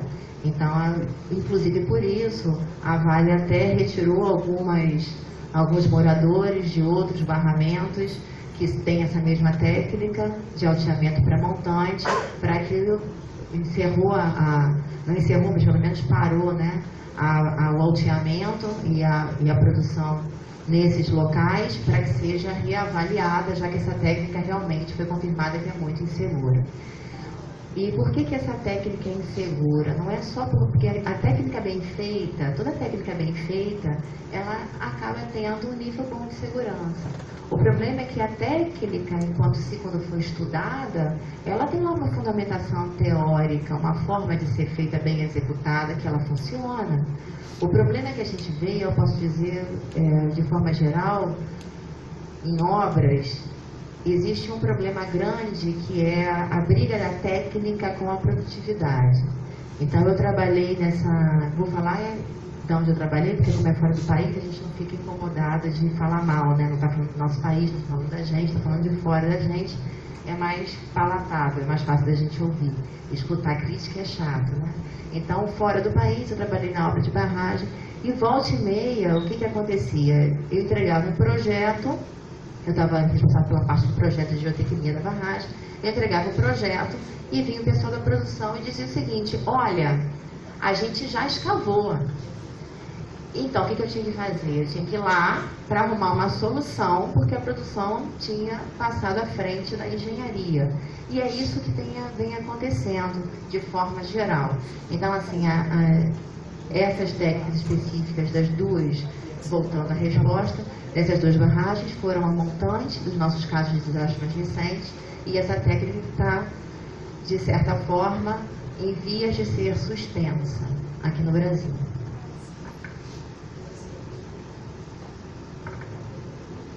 Alguém mais tem a pergunta? Então vamos dar continuidade aí agora para o professor Mário.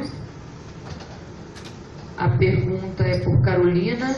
Ela pergunta o seguinte, professor Mário: por que as empresas assumem, ela colocou entre aspas, esses riscos no monitoramento?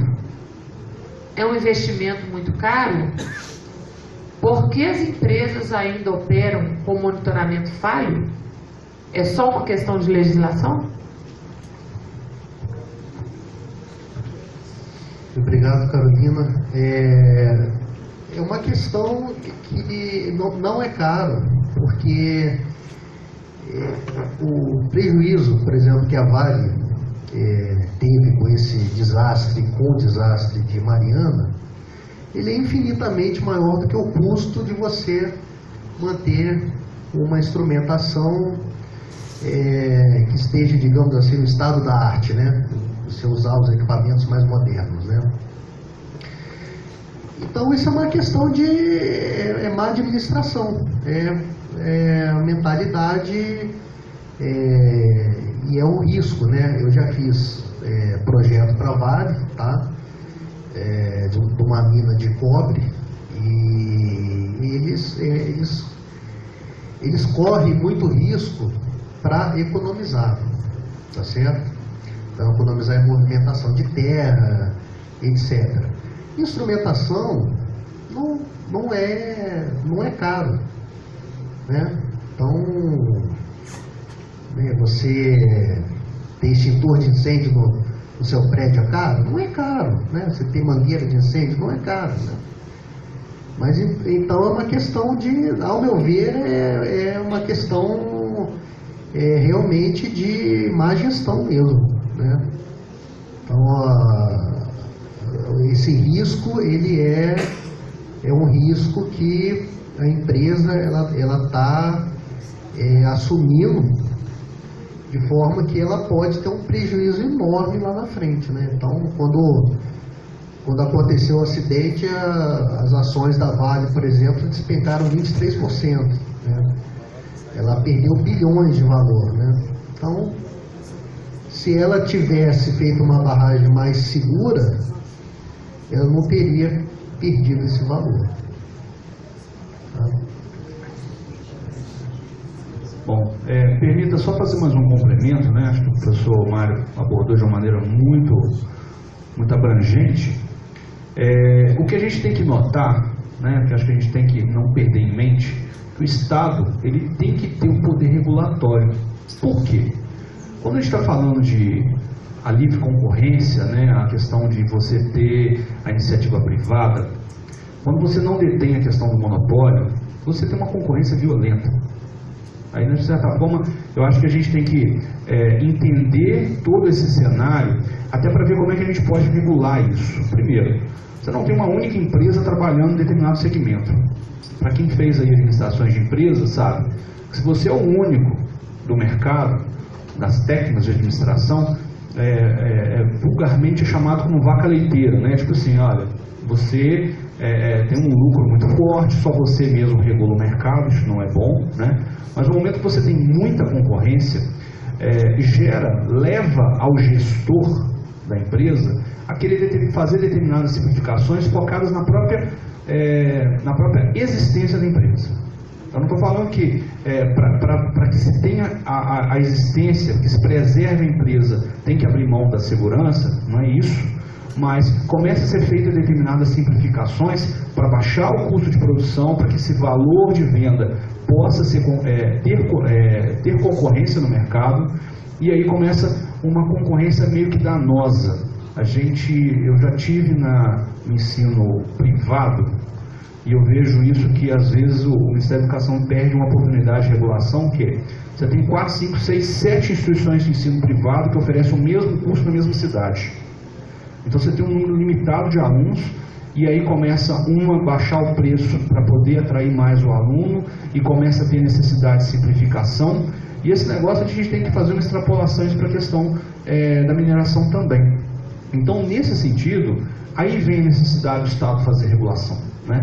A gente também não pode, tudo bem que o Estado inchado é ruim para a sociedade, mas o Estado muito mínimo é complicado. Você vê que você tem poucos profissionais de fiscalização para que possa lá exercer o seu papel fiscalizador. Então, nesse sentido, particularmente a minha visão, tem que ter necessidade do Estado regulando isso e exigindo isso, de uma maneira ímpar. Agora, você é um empreendedor e você contrata a pessoa para poder verificar a estabilidade, existe uma relação, digamos assim, imperosa, né, de você conseguir falar, olha, eu quero isso. Você vê que a gente está escutando isso na televisão.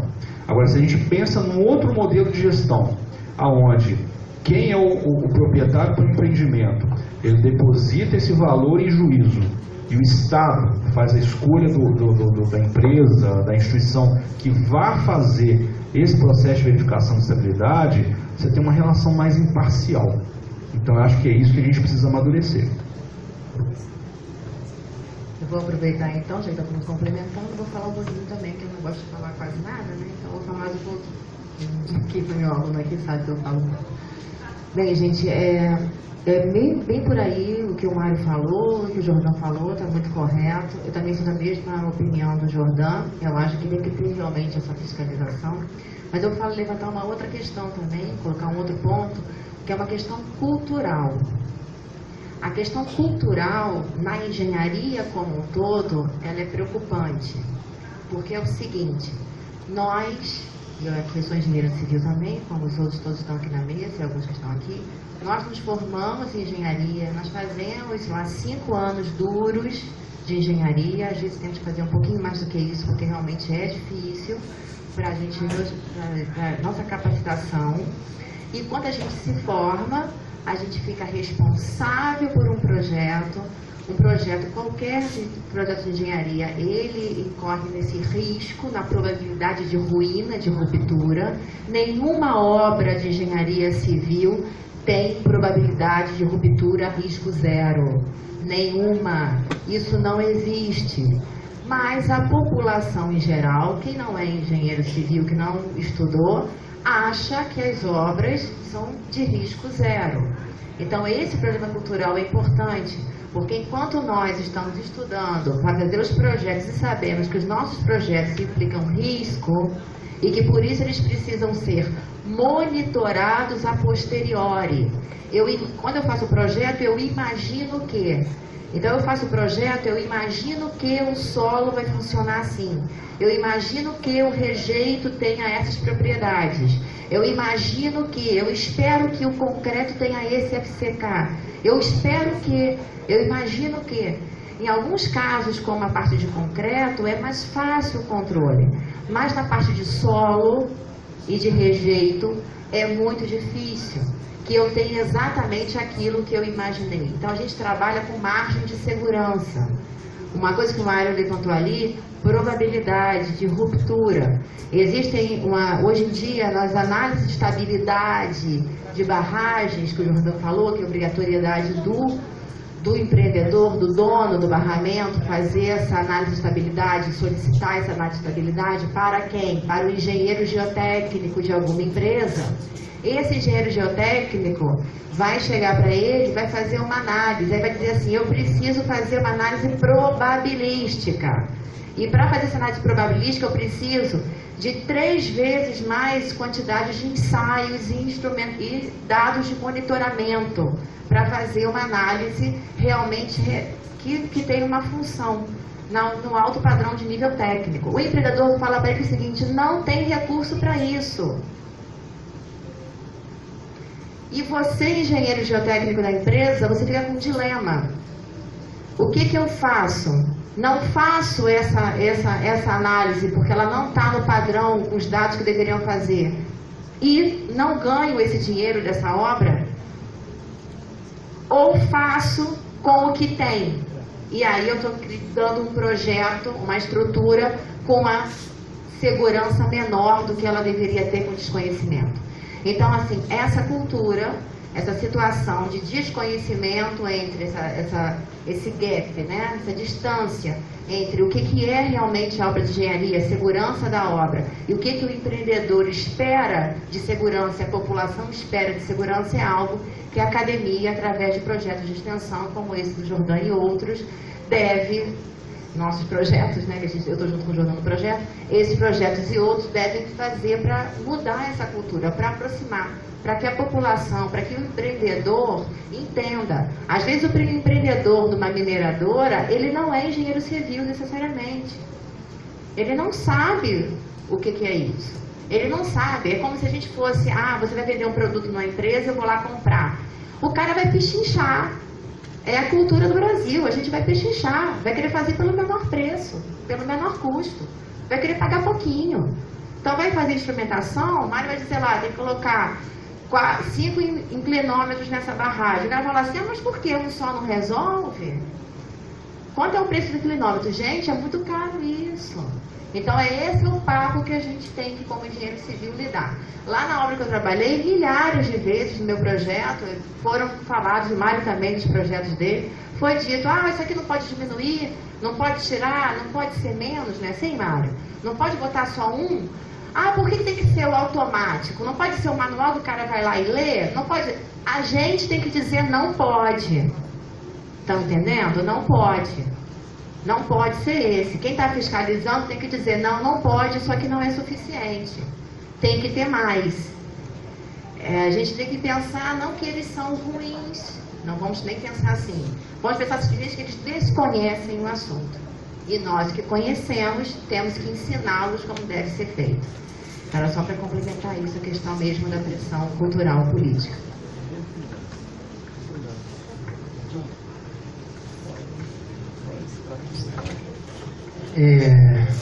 Tem umas questões, tem uma questão que numa empresa vai ter sempre a briga dos acionistas, né? Enfim, querendo talvez trabalhar com mais risco para maximizar os lucros. Mas tem várias empresas que hoje em dia são regulamentadas pelo poder público, em que você tem dentro da empresa o compliance. Então, o compliance ele é um órgão dentro da empresa e ele tem autonomia para dizer que, por exemplo, a empresa não está cumprindo com algumas determinações da legislação, né? Então, por exemplo, uma empresa de seguro, ela tem que estar em compliance com o órgão segurador, que é a SUSEP, tá? Então, você pode ter, né, numa empresa grande, você pode perfeitamente ter uma diretoria de compliance e ter um compliance atuando em diversas frentes, sendo uma delas a frente de engenharia. Então você teria uma equipe de compliance que fiscalizaria a sua própria empresa.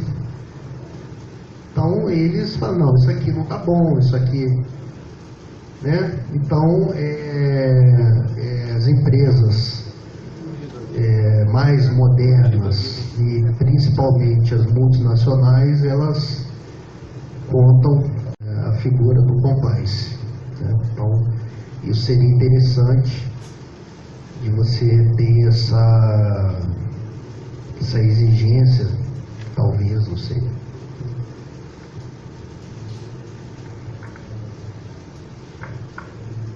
Então, continuando aí as perguntas, já que a professora Tatiana falou que fala pouco, tem uma pergunta. Como a Samarco tinha as principais certificações ISO sem esse monitoramento? É uma pergunta feita pelo Sérgio Negri, tá? Deu para entender? Como a Samarco tinha as principais certificações ISO sem esse monitoramento?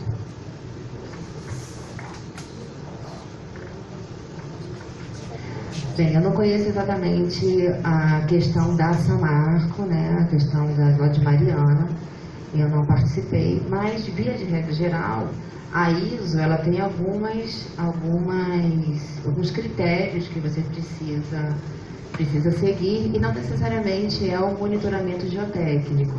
Então tem muita coisa sobre análise química de águas, a parte dos minerais, né? A estabilidade de forma geral, a contaminação de lençol freático, teores, mas essas ISOs ainda não têm essa parte, até onde eu sei. Se alguém da plateia tiver uma informação que queira complementar, pode ficar à vontade. Mas não tem essa parte específica da questão do monitoramento geotécnico.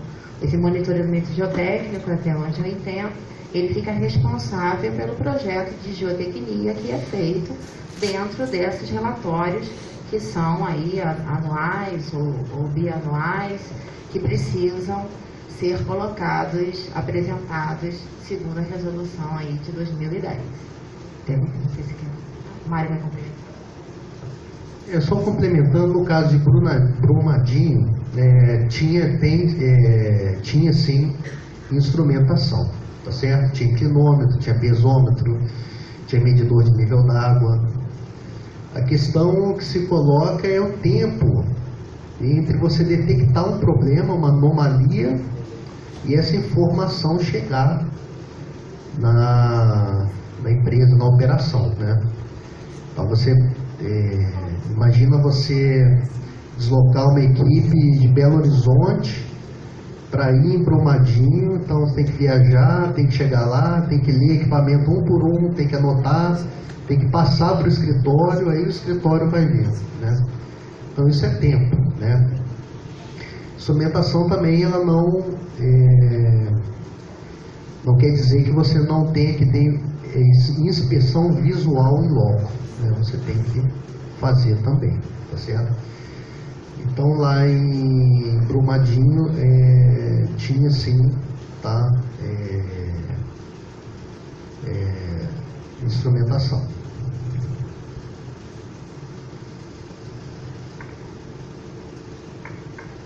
Mais perguntas? Alguém tem perguntas? Então, para finalizar, Tenho mais uma pergunta aqui para a professora Tatiana, mais duas, que fala o seguinte: o tenente Adilson Toledo, ele pergunta: detectado no monitoramento um problema no dreno, é possível retirar os moradores e evitar danos humanos, mas se ela rompe, o dano ambiental é enorme. Há como corrigir ao ponto de evitar? Quanto tempo levaria para resolver o problema após a detecção do risco de rompimento? Obrigada pela pergunta, Tenente. Onde que está? Tenente Adilson. Realmente isso é muito importante. Como é que você detecta um problema que está acontecendo? Como o professor Mário falou na explanação dele inicial, a barragem é um corpo vivo e ele vai dando indícios de que está acontecendo alguma coisa, algum problema está acontecendo com ele. Então, o monitoramento é justamente a forma da gente verificar. Quando o professor Mário falou assim, botar um piezômetro, ele mede qual é a pressão de água que está ali dentro colocada. Se a drenagem está ineficiente, essa pressão de água aumenta. Então, o piezômetro vai acusar uma pressão maior do que aquela que a gente imagina ser suportável no projeto. Então, assim, no projeto, quais são os critérios que a gente espera que aconteça para que o nosso cálculo esteja seguro, e existe o andamento após executivo, onde você tem que verificar se aqueles critérios que a gente planejou eles estão sendo atendidos. Caso não esteja sendo atendido, algumas coisas podem ser feitas sim. Na mídia, a gente não pode falar muito assim do que foi feito ou não nos projetos de Brumadinho, porque ainda está em discussão. A gente não tem realmente um relatório final dizendo quais foram as causas, quais foram os problemas. Mas muita coisa foi falada por aí. Uma das coisas estava se falando sobre drenos subhorizontais, chamados DHPs. Esses drenos subhorizontais DHPs a gente usa muito em encostas. Eles são perfurações que a gente faz, coloca material drenante para que a água se dirija procurando aquele ponto de mais fácil saída. Então, se já estavam querendo colocar drenos a posterior, né, com a barragem já em execução, é porque provavelmente, não estou afirmando, mas eu estou imaginando, que deve ter sido detectado algum aumento de paropressão. Deve ter sido detectado algum problema com o sistema de drenagem. Então, assim, existe técnica, existem algumas coisas que podem fazer.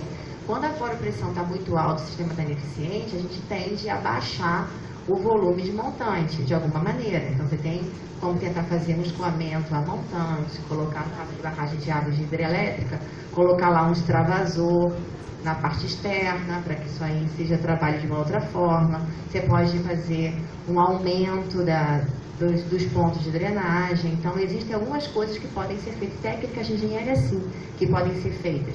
Algumas técnicas são rápidas, de rápida execução, e aí isso envolve custo.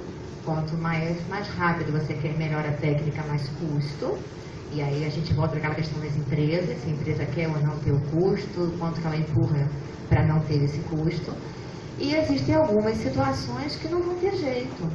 Existe alguma situação que você não tem como, você vê que tem um problema, mas você não tem o que fazer para ir de imediato a tempo hábil de resolver. Aí entra a situação do PAI, do plano emergencial, para a retirada da população, porque aquilo ali não tem solução. Então, vai depende do caso de engenharia que esteja sendo colocado. O fato é que se a sua obra, à medida que ela for construída, ela já for sendo controlada, verificada, não só com instrumentação de campo, mas também com ensaios de laboratório, que é a minha área, para verificar o que está lá posto. Se você vai verificando isso, você tem uma chance, uma probabilidade maior de detectar o problema num tempo em que você tem uma solução de engenharia para ele. Então, é isso que mais ou menos eu vou. Para cada problema tem um tempo, não existe um tempo para tudo, vai depender de qual é a situação. Por exemplo, uma coisa que é difícil para a gente é a liquefação.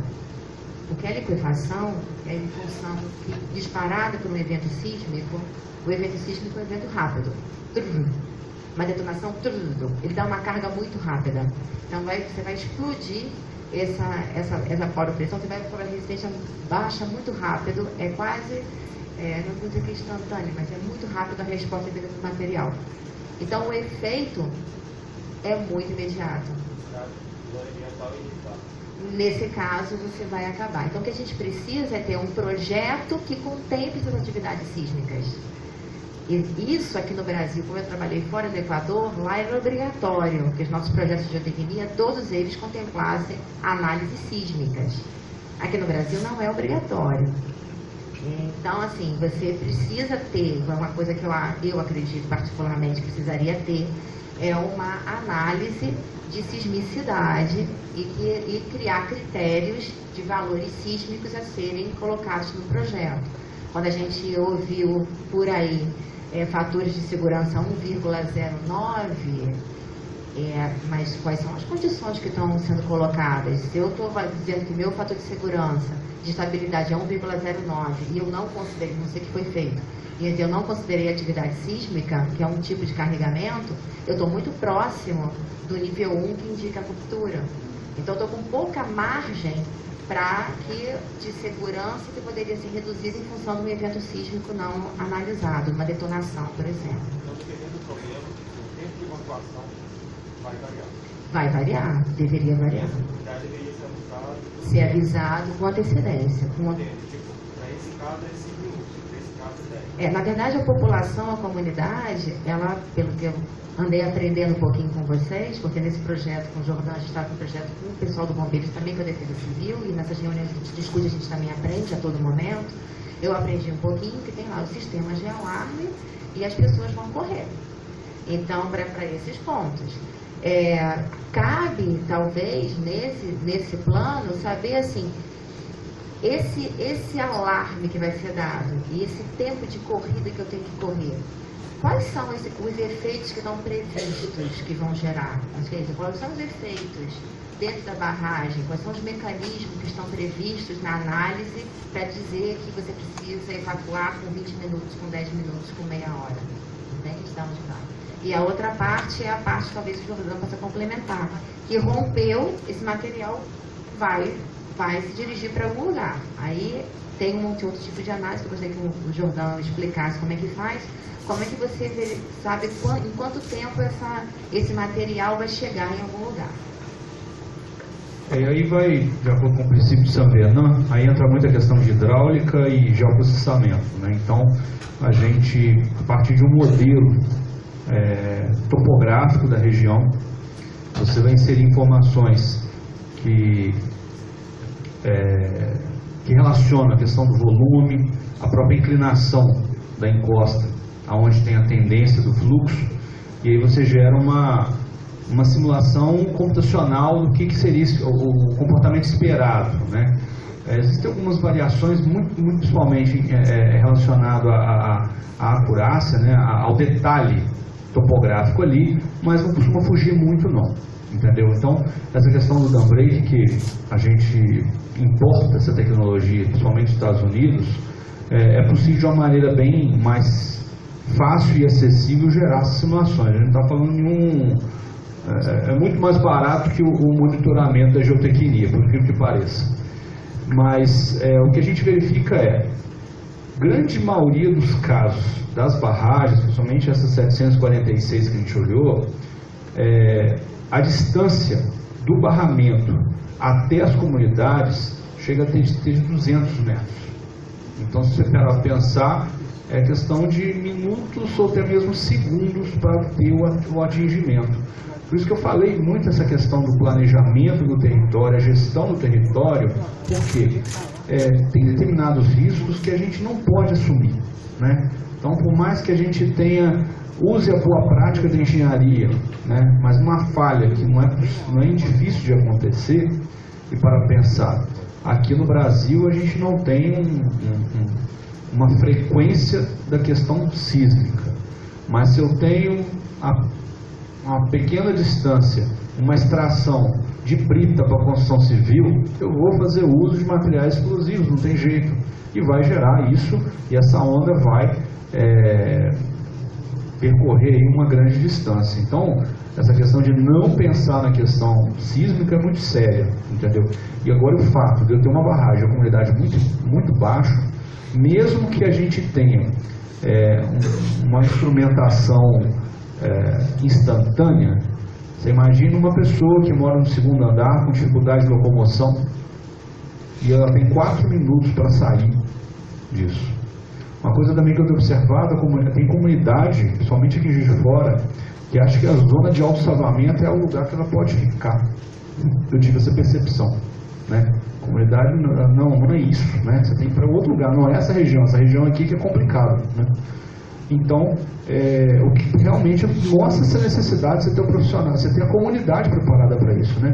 Não dá para a gente simplesmente fazer o licenciamento do empreendimento, né? Cobrar os impostos e cobrar as taxas, os relatórios, e o pessoal que está perto ali fica vendo navios. É o que a gente está observando.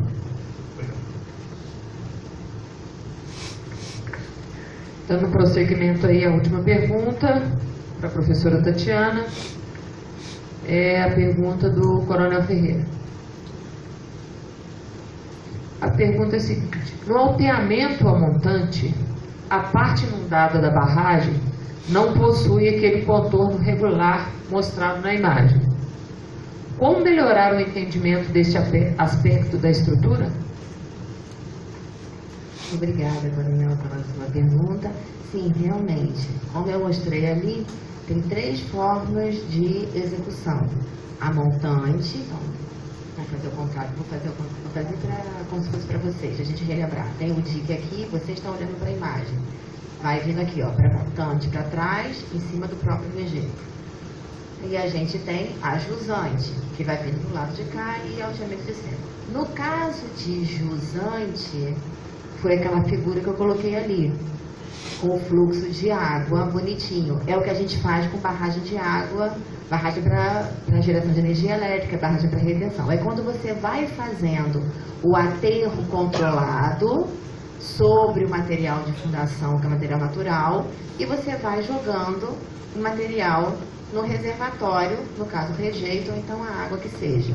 Nesse tipo é o que a gente acha que é o mais seguro, porque você consegue ter o controle do material que está sendo executado por compactação. Compactação é um processo de execução desses aterros, e você consegue ir construindo o seu sistema de drenagem. Então, o sistema de drenagem você tem um controle, você sabe que ele vai funcionar e você espera que mais ou menos aconteça aquela conformação da linha freática. Mas pode acontecer problemas, mesmo em barragens de hidrelétricas e outros tipos de barragens em que a gente faz um aterro controlado. Ainda assim, pode acontecer que no meio desse material aconteça um pequeno espaço vazio do processo construtivo e tem uma fuga de água por ali que vai gerar um piping. Isso é não esperado. Se no material controlado de barragem a gente já existe essa possibilidade do sistema de drenagem funcionar dessa forma, a linha freática não for exatamente o caminho que a gente está esperando que ela aconteça, onde tem um sistema de drenagem, imagina no caso do alteamento a montante, que é a sua pergunta. No alteamento a montante, a gente joga o material que é a polpa, e essa própria polpa vai se depositando e vai formando parte do barramento, desse corpo, desse dique de alteamento. Nesse caso, não é possível construir o sistema de drenagem controlado. Você não tem esse sistema de drenagem eficiente funcionando. Então, esse é um dos grandes problemas. Eu falei, nosso grande problema é a água. Então, enquanto no central, indo para jusante, a gente consegue executar o sistema de drenagem interna em todos os níveis, desde o dique inicial até o último dique de alteamento, para montante não. A técnica, ela imagina um bom controle de drenagem no dique inicial, que é feito controlado, e depois espera-se que a água vá buscar aquele caminho. Ela vai lá para aquela drenagem. Então, é uma drenagem ineficiente, de menos eficiência mesmo. Ela é problemática, o próprio processo construtivo dela. Aí, uma situação pessoal. Como é que a gente poderia melhorar? Como é que eu poderia usar essa técnica, mas não ter problema com a percolação de água, porque eu não tenho um sistema de de drenagem insuficiente? É colocar um material com menos água.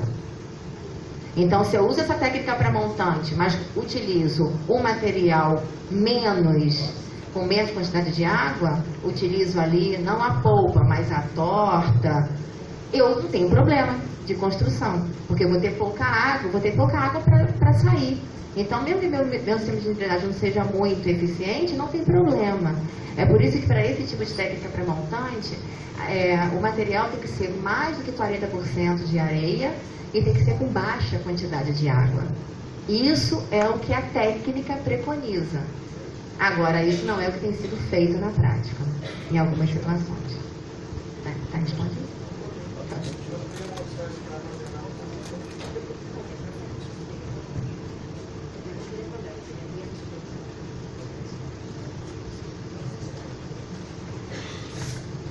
Agradecemos a presença de todos e informamos que retornaremos às 14 horas neste mesmo auditório com a roda de conversa, a cobertura jornalística do desastre.